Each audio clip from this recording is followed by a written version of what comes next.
qui est niveau MVP.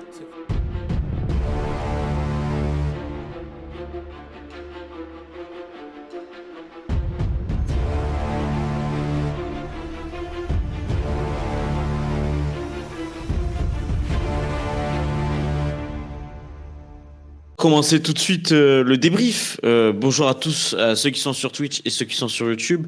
D'abord, donc sur YouTube, on va faire deux émissions bien distinctes entre un débrief et la preview. Et sur Twitch, on va faire tout d'un coup. Donc voilà, vous êtes prévenus au moins. Donc aujourd'hui, on va débriefer d'abord les finales de conférence de MLS entre le LA Galaxy, Los Angeles Galaxy d'abord et Thomas et Seattle Sounders. J'allais dire, j'ai un trou de mémoire, pardon, excuse-moi. Puis la seconde finale du côté de la conférence Est entre Orlando City et le New York Red Bull. Donc voilà, c'est ça le programme. De toute façon, tu as mis le petit calendrier, le petit sommaire. Et ensuite, on parlera donc du coup de la finale de la MLS Cup. C'est un plutôt programme bien chargé, plutôt bien sympa. Et ça y est, c'est la fin de la saison et c'est une nouvelle saison en tout cas qui se termine, mais on espère qu'elle va se terminer en beauté. J'espère que ça va se terminer en beauté et qu'on va avoir un joli spectacle avec du suspense surtout. Ouais, c'est clair. Comme au final, c'est finale de conférence. Hein. Exactement, tout à fait. Allez, c'est parti. On n'attend pas plus, Thomas. On rentre tout de suite dans le vif du sujet sur le débrief. Tu veux commencer par quel match? Eh ben, le premier que tu as sous les yeux. N'importe lequel. Je te suis. Ok. On va partir à voir si tu nous pars sur l'Est, sur l'Ouest.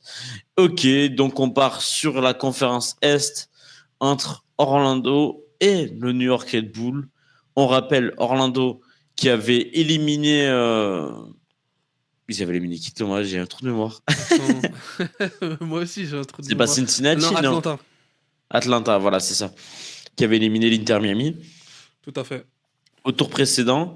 Et donc, le New York Red Bull qui avait éliminé son rival, New York City, qui a d'ailleurs lancé son stade, hein, Thomas, Exactement. entre-temps. Oui. On Et en ça y est, avait les déjà travaux ont été parlé. lancés, le Cube. C'est ça, on en Ouais. avait parlé avec sur les rumeurs notamment qu'il y allait avoir un stade de créé pour New York City. Ben, c'est le cas avec le Cube et enfin on n'aura plus le droit à ce stade maudit hein, quand on regarde les matchs Ouais. de New York City. Bon, pas tout de suite, je pense, mais dans un an, 2 ans, voilà, s'ils sont assez rapides, ça pourrait le faire, c'est sûr. En tout cas, on a hâte. Du coup, ça, c'était l'avant. Et maintenant, Orlando face à New York Red Bull. On rappelle, nous, avant le match, on avait pronostiqué une victoire de Red Bull face à Orlando. On avait dit que c'était la grosse cote à tenter. Et pourquoi? Parce qu'on les sentait depuis ce début de saison. On voit très bien que New York s'est qualifié 1-0 sur la plus petite des marges face à Orlando après un match très serré et un but décisif qui est survenu en tout début de deuxième mi-temps sur un but de Andrés Reyes. Voilà, c'est ça. J'ai pas dit de bêtises. À la 47e, mais en fait, c'était. Ouais. En gros, juste pour résumer, le but, c'est un coup de pied arrêté, un coup franc sur le côté droit de la surface d'Orlando. Vraiment excentré, hein, vraiment sur le côté de droit. Et Tiré puis par c'est John Tolkien, exactement. John Tonkin, l'arrière gauche, qui va tirer côté droit du coup et qui a parfaitement centré. C'était quasiment un centre-but, hein, Thomas. Il rentrait, il était tellement bien enveloppé au second poteau qu'il a failli rentrer lui-même. Mais Andrés Reyes est venu et a mis sa tête arrivé de loin. Un peu, je sais pas si ça te fait penser un petit peu à un certain joueur numéro 6 d'Arsenal, non? Ce but. Un certain Gabriel Magalhaes, non? Ça te dit rien? En ce moment en plus Arsenal c'est le FC Corner donc FC coup de pied arrêté donc le clin d'œil est légitime. Et oui, on est actuellement sur trois matchs consécutifs avec des corners, au moins des coups de pied arrêtés marqués dans le match. Regarde, on n'est pas invincible pour rien. Hein. Non, je te chante sur ça, mais c'est vrai qu'Andrés Reyes, il arrivait vraiment comme une balle.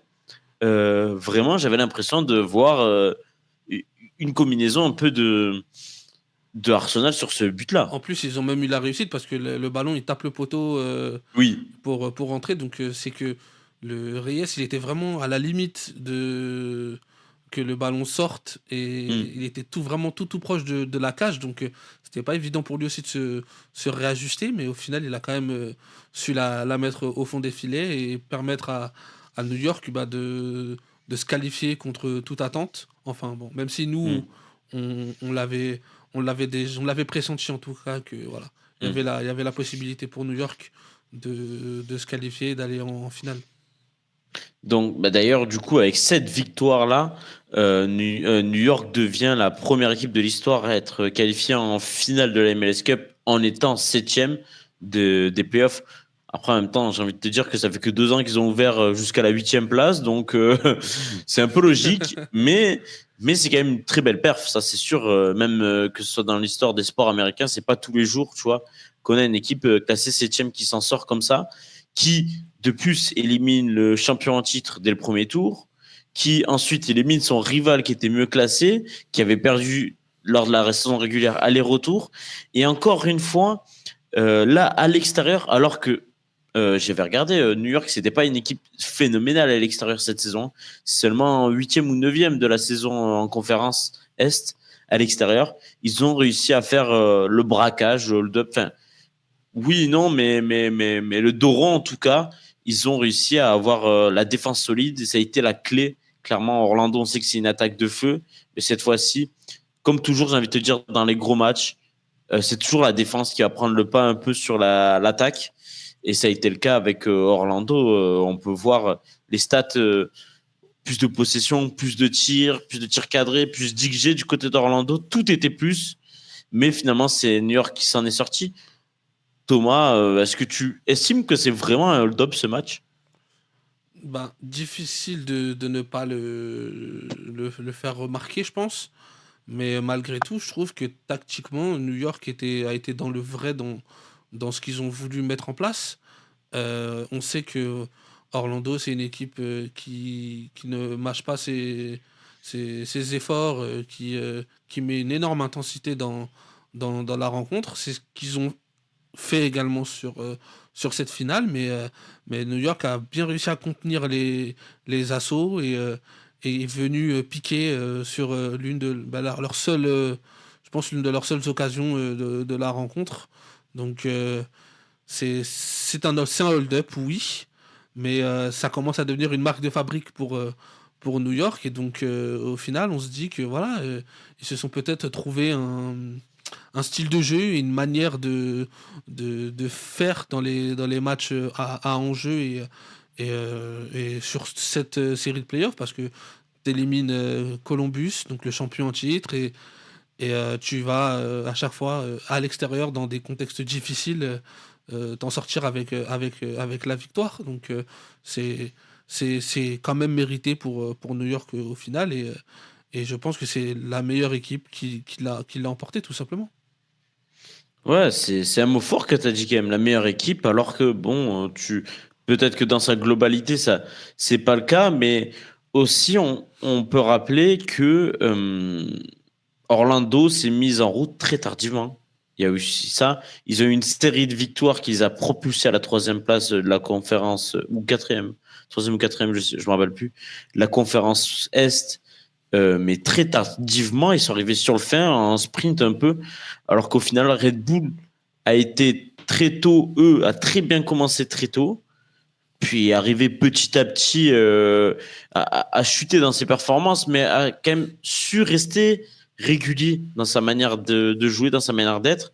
Et on peut voir que bah, finalement, le coach qui est arrivé l'an dernier en cours de saison, tu te rappelles, Sandro Schwarz, Oui. le coach allemand, qui avait jusqu'à présent coaché qu'en Allemagne, qui est arrivé et qui avait récupéré une équipe en difficulté, mais qui avait réussi à les qualifier et qui garde du coup cette série encore une fois en playoff. Je crois que depuis 2000, c'est quoi, 2006, 2008, je crois qu'ils sont en playoff, Thomas, même si je dis pas de bêtises consécutivement. Hein. J'ai pas la stat précise, donc je pourrais Je, pas je te vais le regarder. Hein. confirmer.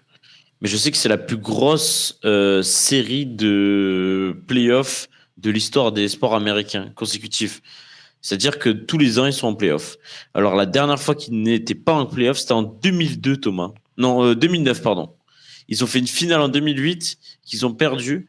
Et ensuite, en 2009, ils n'ont pas été qualifiés depuis. Donc, ça fait depuis 15 ans qu'ils sont en finale de conférence, C'est dans en l'ADN, playoff. c'est dans l'ADN de la franchise, tout simplement. Et je pense que les joueurs savent aussi ce que ça représente de porter le maillot du New York Red Bull. Ça reste quand même une des équipes un peu mythiques quand même de MLS, hein, qui a vu passer des superstars dans son équipe. Donc c'est positif pour la MLS d'avoir une équipe comme le New York Red Bull qui joue à son niveau et qui se retrouve dans les matchs qui comptent pour gagner des titres.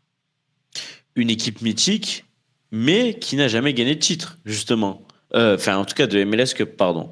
Ils ont déjà effectué une finale, comme je disais, mais tu vois, à l'époque où il y a eu Thierry Henry, ils n'ont fait que des demi-finales de conf ou des finales de conférence. Et ensuite, après, ça a été que des premiers tours ces dernières années, tu vois. Donc, c'est sûr que c'est une sacrée équipe du championnat qui sont là quand même depuis 96. Hein. Puis ensuite, avant eux, il y a bien eu les New Jersey, tu sais, Ouais, ouais. MetroStar, etc. Puis c'est devenu Red Bull depuis 2006. Mais voilà, ils ont leur palmarès, c'est trois Super Churchill, donc trois fois, on va dire, champion de la saison régulière, une finale de MLS Cup, une fois, ils ont été vainqueurs du coup de la conférence Est. Ils ont été deux fois finalistes de l'US Open Cup. Ils n'ont jamais gagné. Et ont participé que seulement 5 fois à la Ligue des Champions CONCACAF, mais n'ont jamais gagné non plus. Donc finalement, c'est pas un palmarès de fou. Enfin, il leur manque toujours ce petit truc pour devenir une équipe enfin respectée de la MLS, même si c'est déjà le cas sur leur longévité et leur, je dirais, comme tu dis, leur ADN d'exigence.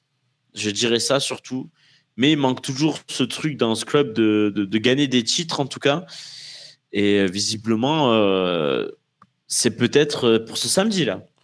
Ben, c'est peut-être pour ce samedi. Et puis, il faut aussi tirer un coup de chapeau au coach et aussi aux joueurs parce que c'est pas évident de quand même défendre et de réussir à défendre de manière efficace parce que au final, t'encaisses pas énormément de buts et toi, sur le peu d'occasions que tu as, tu arrives à maximiser ce que tu arrives à créer parce que tu as de la qualité. Et puis, faut pas oublier que quand l'équipe était au complet en début de saison, c'était une équipe qui performait et qui avait Oui, des résultats. Ils avaient giflé l'Inter Miami sur leur pelouse.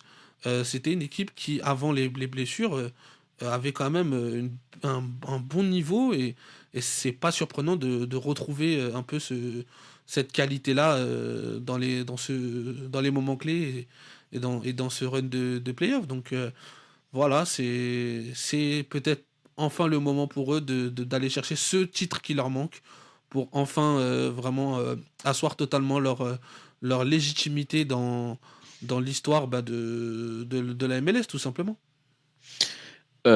Tu parlais, excuse-moi, j'avais des choses en tête et je les ai perdues. Tu parlais du coup de, excuse-moi, tu peux répéter ce que tu as dit vite fait. Ah non, je disais que New York Red Bull nous avait montré en début de saison quand l'équipe était au Ah oui, complet. voilà, c'est ça. Que... J'ai trouvé ce que je voulais dire. Je voulais dire aussi qu'ils ont eu le retour de Lewis Morgan cette saison, qui a été élu comeback de l'année. Donc ça, forcément, c'est à marquer, tu vois. Donc ils ont su installer aussi une doublette d'attaquante, Lewis Morgan avec Dante Van Zer qu'ils avaient recruté l'an dernier, qui sont enfin efficaces. Il y a un plus buteur et l'autre plus passeur. Et aussi, il y a bien sûr Elias Manuel dans la rotation. Et derrière, ils ont surtout réussi à installer. Et- Oh, t'as eu un bug. un- Attends, petit bug. Attendez.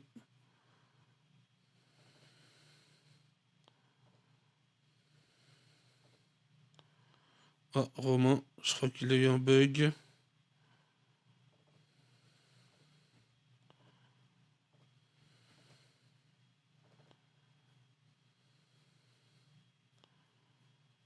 Alors, tac. Il va revenir. Ne vous inquiétez pas. Alors, on attend. En plus, je crois qu'il avait quelque chose à dire de très intéressant. C'est bon, Ah, excuse-moi, voilà, nickel. Je disais, j'arrive pas à revenir. je disais que en plus, tu avais quelque chose de super intéressant à dire, donc T'inquiète, je vais reprendre. allez, Du coup, vas-y, je te laisse repartir. attends. Je disais que Emil Forsberg, ils l'ont recruté. Au début, il a été baladé sur le côté gauche dans un 4-4-2 et ça fonctionnait plutôt bien. Mais là, récemment, sur cette fin de saison, Sandro Schwartz, il a préféré installer un 3-5-2, 3-5, ouais, un 3-4-1-2 plutôt, avec Emil Forsberg au milieu de terrain, En au électron libre, en numéro 10. 10 derrière les deux attaquants. Et finalement, bah, on savait que c'était le rôle qui lui convenait le mieux. Et ça convient visiblement à tout le monde derrière. Certes, ils ont perdu ton petit chouchou au Francky milieu de Amaya. Frankie Amaya, exactement. Mais ils ont recruté derrière Carballo, le Brésilien de.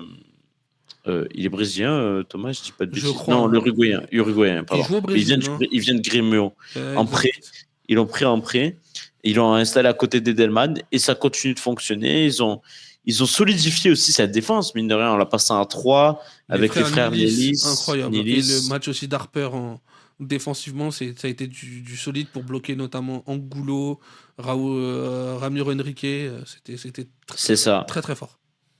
Avec Harper sur le côté droit.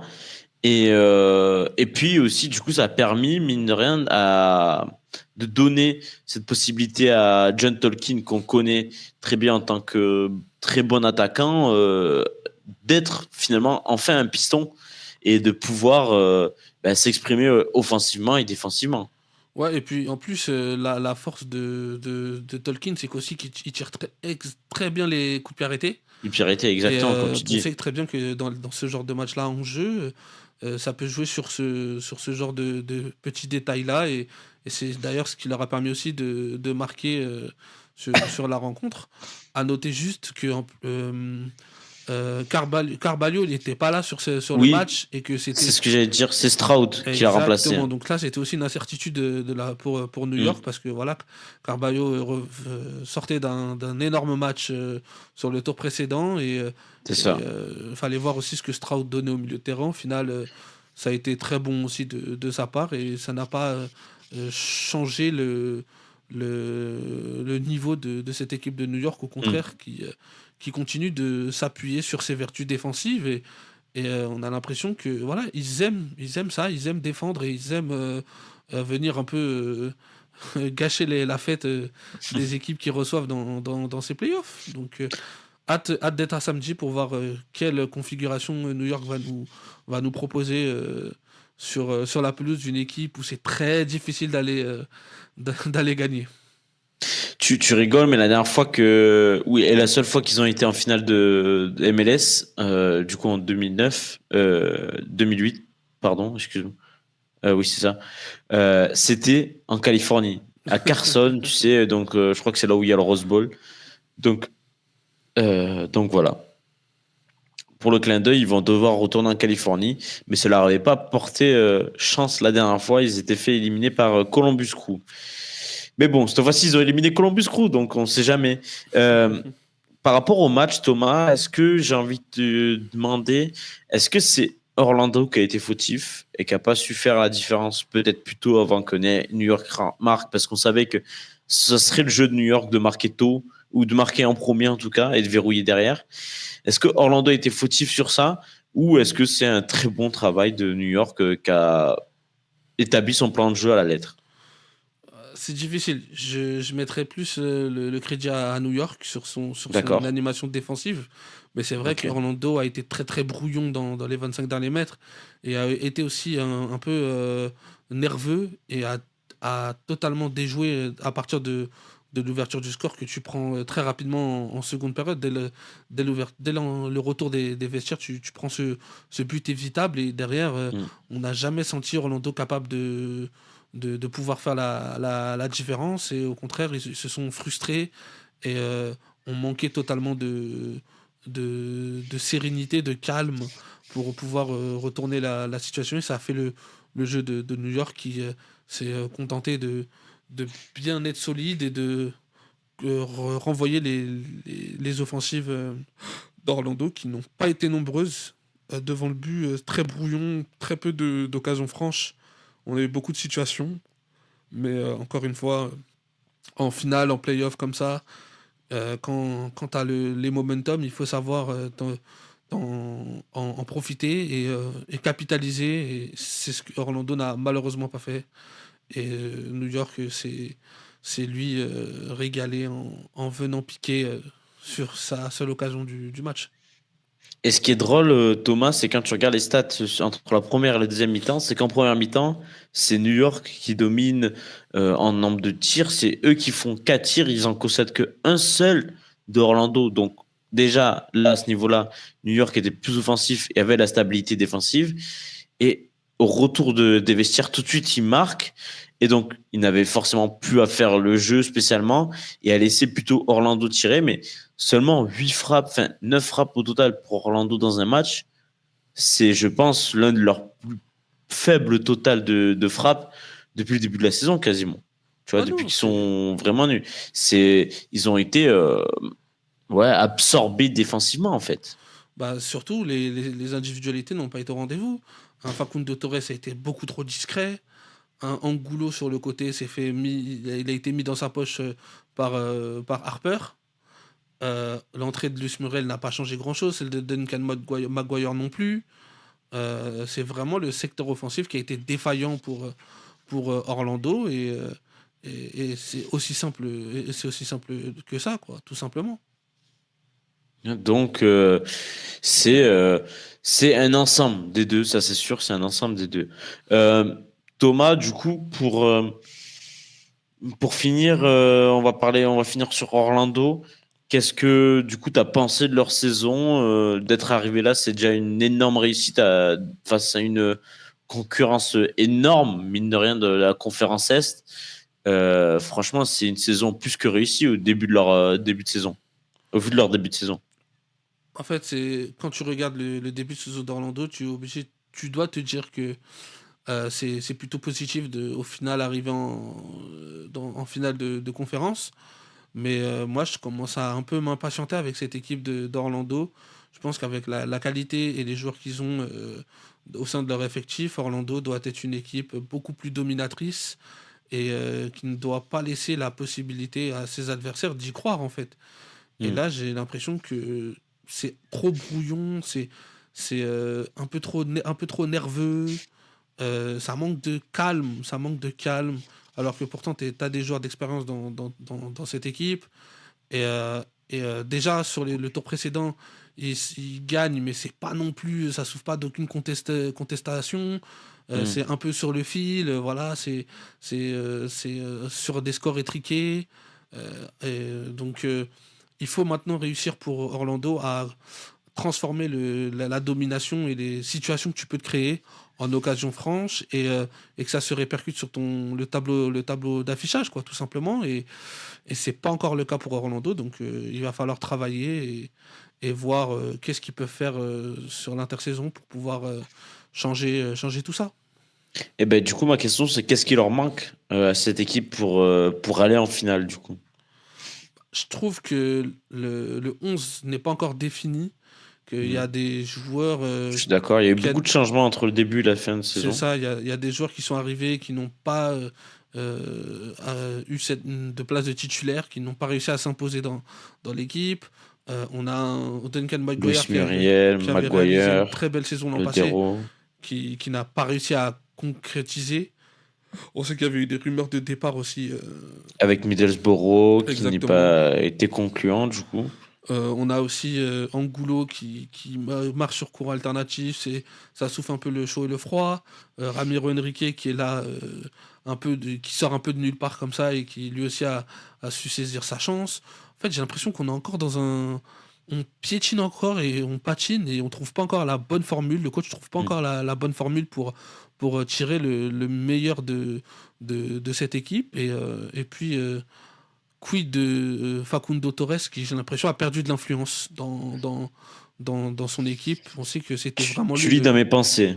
c'était vraiment lui le dépositaire. Et là, j'ai l'impression qu'avec le surplus de joueurs qui est arrivé, etc., on a du mal vraiment à définir des rôles à chacun des joueurs, notamment dans le secteur offensif. À l'inverse, j'ai envie de te dire d'un Ricky Puig qui faisait déjà le jeu avant et qui continue encore d'avoir son influence malgré l'ajout de stars autour de lui, enfin de grands joueurs autour de lui. Bah, Facundo Torres, il s'est un peu plutôt écrasé, j'ai envie de dire. C'est ça. Mais moi aussi, j'ai envie de dire, quid de son avenir? Est-ce que Orlando fera avec ou sans Facundo Torres l'an prochain, avec ou sans Duncan McGuire? Il y a une multitude de questions et forcément, bah, je pense que Facundo Torres, il va avoir des offres cet hiver, hein, ça c'est sûr, de plusieurs clubs européens ou peut-être de sud-américains, tu vois, même pourquoi pas MLS, hein, ça peut être sympa s'il reste en MLS, parce qu'on sait qu'il est international uruguayen, donc voilà, ça peut être intéressant à suivre ça. Ouais, je suis d'accord avec toi. Bon, Thomas, quelque chose à rajouter sur cette review du coup de ce match de la demi-finale de conférence, Non, de la finale de conférence, non, pardon. on a été complet, je On était trouve. complet, hein. Bon, parfait. Du coup, on va passer à la finale, l'autre finale de conférence entre le Los Angeles Galaxy et le Seattle Sounders, où, encore une fois, là aussi, ça s'est décidé par le plus petit des scores, 1-0. Un peu déçu, Thomas, que Los Angeles Galaxy mettent qu'un seul but, eux qui sont la meilleure attaque de ces playoffs et qui pourraient devenir même la meilleure attaque de l'histoire des playoffs, avec actuellement 16 buts. 16 buts, exact. Un seul but à marquer pour devenir la plus grande attaque avec 17 buts. C'est Toronto à l'époque. Donc écoute, ça. Oui, c'est le seul match où ils ont mis qu'un seul but. C'est dommage. Hein, on s'y attendait un peu. ouais, c'est vrai. Un peu. Non, mais tant mieux. D'un côté, pour le suspense, ça veut dire que le match a été serré aussi. C'est ça, de par le pedigree de Seattle, on savait tout de suite que voilà, ça allait être Ce serait une équipe défensive déjà. Un match différent pour le Galaxy, sans faire offense aux deux équipes qu'ils ont affrontées sur les tours précédents. Exactement. Donc c'était Colorado et Minnesota qui étaient un cran inférieur. C'est sûr que là, au final, le Galaxy a affronté pour la seule et unique fois une vraie équipe, voilà, prétendante peut-être au titre. En tout cas, bah, si tu es en finale de conférence, c'est que tu es prétendant au titre, c'est sûr. Pour revenir sur le match, est-ce que tu peux afficher les stats, s'il te plaît, Thomas? Parce que là, c'est vrai qu'on a le buteur Dejan Joveljić, mais on a aussi les stats avec. On peut voir que ça a été quand même un match équilibré. Los Angeles Galaxy a joué son jeu. On savait qu'ils auraient la possession, qu'ils auraient les tirs. Ça, c'était sûr. Mais ça a été un match équilibré jusqu'au bout. Seattle ne s'est pas laissé faire, a tiré beaucoup. Et puis a été. Malheureusement, a manqué ce petit truc défensivement, a été peut-être épuisé, j'ai envie de dire, par les salves sans cesse non répétées, que ce soit de Pencil, de Peck, de Joveljić, de Puig, de Reus, même si certains ont été un peu plus effacés que d'autres. Et ben voilà, encore par le génie de Ricky Puig à la passe et la finition de Joveljić, ils ont fait la différence. C'est drôle parce que lors du dernier match, c'était surtout Peck et Pencil qui étaient mis en avant, et les ailiers. Et d'ailleurs, le commentateur anglais le dit bien, il y a les autres, mais il faut jamais oublier Dejan Joveljić, le buteur, qui s'est vraiment mué en buteur à ce moment-là et qui a été juste à ce moment-là une frappe ras du poteau, premier poteau, après une magnifique passe de Ricky Puig à la 85e. Et là, je pense que t'as beau mettre 10 minutes additionnelles derrière ou pas, c'est le but qui tue tous les espoirs, on va pas se mentir. Ouais, en plus, je pense à ça, c'est que Joveljić était le remplaçant de Chicharito pendant plusieurs saisons. Et donc ça veut dire que en fait, le Galaxy avait déjà un joueur de très très bon niveau sur son banc en attendant que Chicharito quitte la franchise. Quitte Donc Los Angeles, ouais. c'est quand même fou de se dire que c'est ce mec-là qui offre du coup cette place en finale de MLS au Galaxy. Mais c'est un match assez particulier. Je Mhm. trouve que, en fait, j'ai été surpris par comment Seattle a abordé la rencontre. Ok. Euh, au début du match, on a très vite, très rapidement senti bon, que Seattle s'était mis un peu en bloc, un peu bas médian, et a laissé Mhm. le ballon au Galaxy qui a eu quand même quelques petites occasions en début de match. Mais en fait, ce qui a été surprenant, c'est qu'au fur et à mesure du match, en fait, on a senti une équipe de Seattle qui a pris confiance et qui petit à petit s'est mise à un peu plus aller chercher plus haut, à avoir des belles séquences de possession, avoir des occasions franches, et qu'ils ont fait douter cette équipe du Galaxy. Et ça, déjà, c'est déjà une très grosse surprise dans la façon que Seattle on pensait qu'ils allaient aborder leur rencontre. Et franchement, je pense que j'ai l'impression que voilà, il y a la blessure de Rousnak aux alentours de la 70e minute, quelque chose comme ça, qui un peu coupe l'herbe sous le pied de Seattle. Et c'est à ce moment-là que le Galaxy lâche un peu les derniers chevaux sur les 10-15 dernières minutes de la rencontre, où on sent vraiment que voilà, ils ont envie d'aller chercher cette finale. Et c'est à ce moment-là qu'ils font craquer Seattle sur peut-être l'une des seules grossières erreurs techniques de, Oui. de C'est une Seattle. Et mauvaise passe, c'est une passe en arrière, ça, une exactement, mauvaise c'est passe, c'est une ça. interception du Galaxy et après Ricky Pucci. Et ça montre que voilà, face à une équipe comme le Galaxy, une force de frappe offensive telle que le Mhm. Galaxy, t'as pas le droit à l'erreur, et la moindre erreur se paye cash. Et c'est ce qui s'est passé malheureusement pour Seattle, qui je pense avait la possibilité, pourquoi pas, de passer sur le Galaxy quand tu regardes la physionomie de la rencontre. Ouais, donc finalement, ça, ce que tu me dis, c'est que en gros, sur le match de précédent, New York a mérité face à Orlando. Enfin, c'était assez serré, et a joué en défense et a réussi à faire la différence. Cette fois-ci, Seattle, qui était attendu pour défendre, avec le Galaxy finalement qui a gagné la rencontre, n'était pas peut-être pas la plus méritante, en tout cas en termes des ambitions de jeu et du déroulé du match. Ouais, je pense que en fait, les rapports de force se sont inversés en fait au fur et à mesure de la rencontre. Au début, on avait vraiment voilà, Galaxy fort des scores qu'ils ont pu mettre sur les tours précédents, qui arrive, qui joue à domicile, voilà, qui veut imprimer son Mm. rythme, qui a duré les 15 premières minutes de la première mi-temps. Puis ensuite, on a eu Seattle qui, pendant de cette partie-là jusqu'à quasiment à la blessure de Rousnak, qui a grandi dans la rencontre et qui s'est, elle, mise à avoir de la maîtrise, à récupérer des ballons hauts et à créer du danger dans la surface de réparation du Galaxy, avec notamment plusieurs frappes, une de Rousnak, si je dis pas de bêtises, sur une remise de Jordan Morris dans la surface, où il doit mieux faire. Au final, il n'arrive pas à mettre de la puissance. On a son coup franc aussi, qui est magnifiquement stoppé par McCarthy. McCarthy, ouais. On a aussi Georgi Munungu, l'ailier gauche, qui était la petite surprise de la composition de Seattle, qui a aussi mis en Mm. difficulté son vis-à-vis. Et malheureusement, ils se sont fait prendre un peu au jeu ce qu'ils avaient fait face au LAFC, c'est qu'ils n'ont pas réussi à mettre leurs occasions. Et le Galaxy, eux, sur la moindre erreur, te le font regretter. Et c'est ce que Joveljic a fait magnifiquement bien sur un service exquis de la part de Ricky Puig.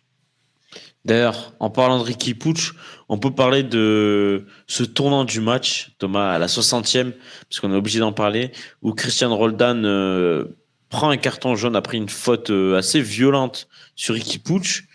Et à ce moment-là, en fait, on se rendait pas compte, mais Ricky Pucci se fait une déchirure du ligament croisé. Tu gardes la slide pour la prochaine, c'est ça, hein, Thomas? Ouais. Ouais, ok. Donc, il se fait une déchirure du ligament croisé, mais ne le remarque pas spécialement. C'est-à-dire que même les médecins ne rentrent pas sur la pelouse, etc. hein. Juste, il se relève, son coéquipier le relève, et puis il repart. On voit qu'il a mal, mais il repart. Et c'est tout. Et il termine la rencontre, Ricky Puig, avec une déchirure des ligaments croisés euh, pendant les 30 dernières minutes du match. Et ça, je trouve ça quand même assez dingue comme performance. Il délivre en plus la passe décisive. Et d'ailleurs, à un moment dans le match, je crois à la 80e, un truc du genre, on le voit sur un corner tâter son genou, tu sais, avant Mhm. le corner. Il regarde, il tatillonne, il se dit, bon, bizarre, il réagit bizarrement mon genou, enfin, ma cuisse, mon genou, tu vois. Et oui, et en fait, on a eu la news après le match, quelques jours après, que Ricky Puig avait joué avec une rupture des ligaments croisés. En fait, quasiment, c'est quasiment une rupture, c'est une déchirure. Euh, et du coup, qui va devoir ne pas jouer il sera absent pour la finale de MLS Cup. Un moment assez triste et ça veut dire aussi qu'il sera pas là pour le début de la saison prochaine. Ça nous... C'est dommage de perdre l'un des meilleurs joueurs de la MLS sur ce genre de blessure juste avant la finale, Thomas. Forcément, nous, On est triste. on aime que tous les joueurs soient là pour les gros matchs, voilà, qu'on ait deux équipes qui s'affrontent avec la plénitude de leurs moyens, mais sur le cas Ricky Puig, on en avait parlé sur la preview la dernière fois. On disait que pour Seattle, il fallait absolument réussir à limiter l'influence de Ricky Puig, Du quarterback. exactement du quarterback Ricky Puig. Et ils ont plus ou moins réussi à le faire, parce que je trouve que dans la continuité du jeu, dans vraiment la maîtrise, le contrôle de la rencontre, le Galaxy n'avait pas ce contrôle. Donc c'est qu'ils ont quand même réussi à réduire l'influence de Ricky Puig, mais le problème c'est que sur les quelques occasions qu'il a pu créer, ça a suffi pour permettre à son équipe de l'emporter. Et c'est là qu'on voit que vraiment c'est l'un des tout meilleurs joueurs du championnat, et que c'est une très grosse perte pour cette finale. Donc voilà, je sais pas trop quoi, je sais pas trop quoi dire, à part dire que voilà, on est déçu et que c'est embêtant pour le spectacle, et ça, c'est peut-être quelque chose qui rebalance, redistribue les cartes de cette finale. Mais bon, ça, on en parlera lors de notre preview. J'avais l'impression que tu me disais, tu sais, le même de Franck Leboeuf, je suis dévasté, je ne comprends pas. Je pensais que t'étais un mec bien. Ah, c'est vrai, ça me fait chier. En tout cas, Ricky Puig, on peut vous assurer qu'il sera à Los Angeles l'an prochain, puisqu'il a signé un sacré contrat là cet été déjà. Donc, il est bien validé et on espère vite le revoir sur les terrains. Et nul doute que s'il gagne, ils feront un bel hommage à lui, Los Angeles Galaxy. Euh, Dernière chose que je voulais dire. Ah oui, en parlant de Ricky Puig d'ailleurs, Thomas, je crois que tu as la slide. Ricky Puig a été nommé dans l'équipe type le 11 de MLS de la saison. C'était le dernier trophée avant le trophée d'MVP qui nous manquait à être sorti. Et donc, on peut voir les meilleurs joueurs de la saison MLS qui ont été nommés. Donc, le gardien Christian Kalina, ça, on en avait parlé, Thomas, que tu avais déjà élu toi-même dans ton top meilleur gardien de la saison et qui a été élu meilleur gardien de la saison. Donc, bravo à toi. Steven Moreira de Columbus Crew, le latéral du Crew, qui a été élu meilleur défenseur de l'année, Thomas. Avec au côté, du coup, il est aux côtés de Gomez Andrade de Seattle et de Jordi Alba du côté de l'Inter Miami. Donc ils sont pas fous, ils ont mis une petite défense à 3, voilà, hein, avec deux pistons et un central. Voilà. Et ensuite, au milieu de terrain, on a C'est là Lucio où je suis un peu moins Acosta. d'accord, Ok, personnellement. d'accord. Lucio Acosta, milieu MVP l'an dernier. Evander, ton chouchou, que tu avais failli mettre MVP. MVP cette année. Enfin, tu as mis MVP Oui, même. oui, moi je l'avais mis, oui. Et Ricky Puig, le MVP knocker, voilà, qui s'est blessé donc et qui fait une saison assez fantastique. Et en attaque, on a Christian Benteke, meilleur buteur de la saison avec DC United, Denis Bouanga, toujours efficace, ça fait 2 ans d'affilée qu'il est dans le 11 de la saison. Cucho Hernandez, que dire de son impact encore une fois du côté du Columbus Crew, qui a été finaliste l'an dernier du trophée de MVP, et Lionel Messi. Bon, il n'y a rien d'autre à dire sur Léo Messi, à part voilà, que c'est Messi. Des surprises, Thomas, des déceptions. On aurait très bien pu voir un Gabriel Peck aussi, par exemple, tu vois. Ouais, c'est. Oui, À la place d'un Cucho Hernandez ou d'un Denis Bouanga, ça n'aura pas été volé, hein, honnêtement.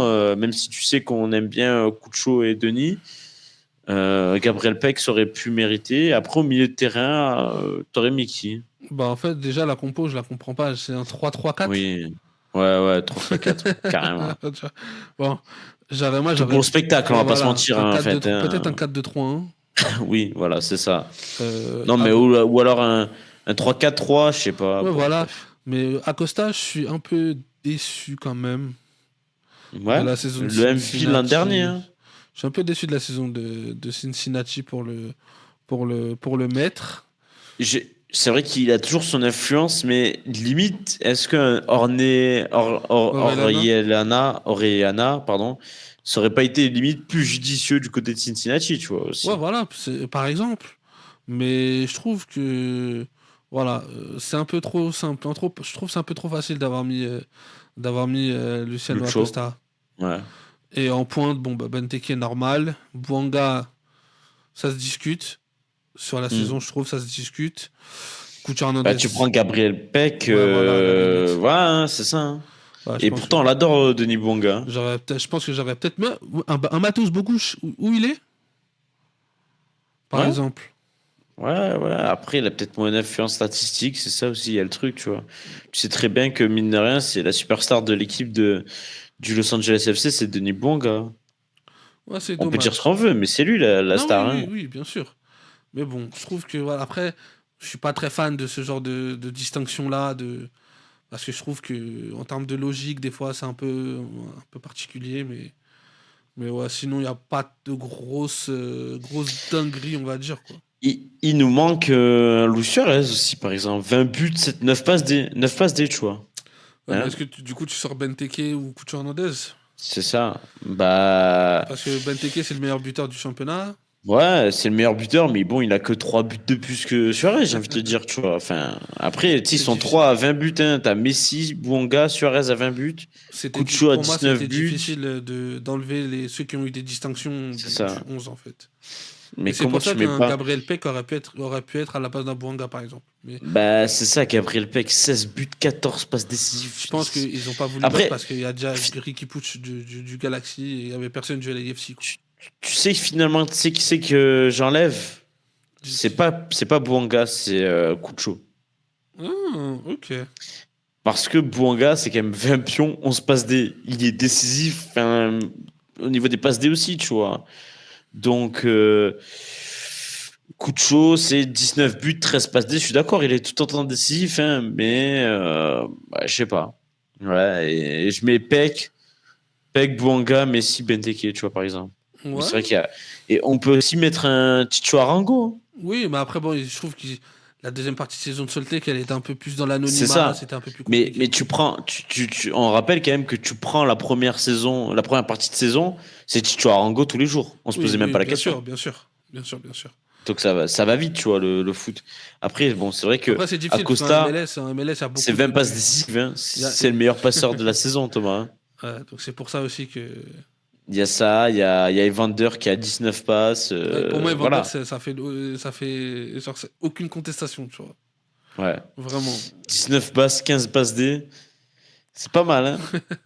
Après, c'est C'est difficile parce sûr. qu'en MLS, il y a beaucoup de joueurs qui stat. Donc Bien après, sûr.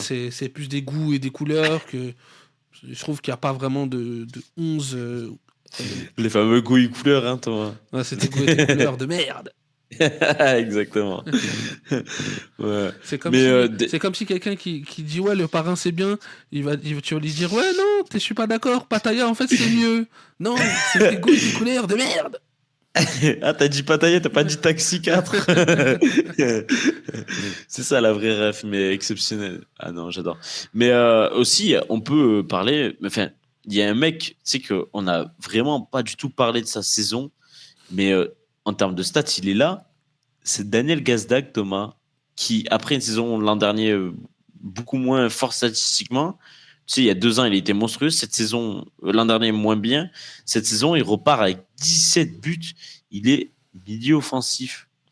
Il est même pas buteur. Ah, mais la saison de Philly a été trop, Ah non, trop mais mauvaise. ça a fait des comme ça. Non, mais je suis d'accord avec toi, hein. La saison Mais de c'est vrai Philly. mais tu vois, ça rejoint ce que je disais. Il y a beaucoup de mecs qui statent en fait dans Mais le oui, c'est championnat, ça. donc c'est pas évident faut faire des choix. Et malheureusement, c'est au détriment de certains qui, quand tu regardes leurs stats et leur rapport et le rôle qu'ils ont dans leurs équipes respectives, ne feraient pas tâche du tout dans ce 11. Mais Hmm. après, faut faire les choix. Ouais, non, mais c'est. En soi, on est d'accord. Enfin, ça a été assez cohérent sur l'équipe, c'est sûr. C'est plus en défense, en vrai. Ils ont mis le mec de Seattle. Il y aurait eu, comment dire, il y aurait eu notre ami Bombito qui serait resté toute la saison. On aurait pu le mettre, tu vois. Oui. Non, mais c'est vrai, hein. Non, mais oui, je suis d'accord. Je suis totalement d'accord. Donc bon, c'est dommage. Euh, Thomas, on a terminé avec la preview, les reviews pardon, de ces matchs, les débriefs de ces matchs-là.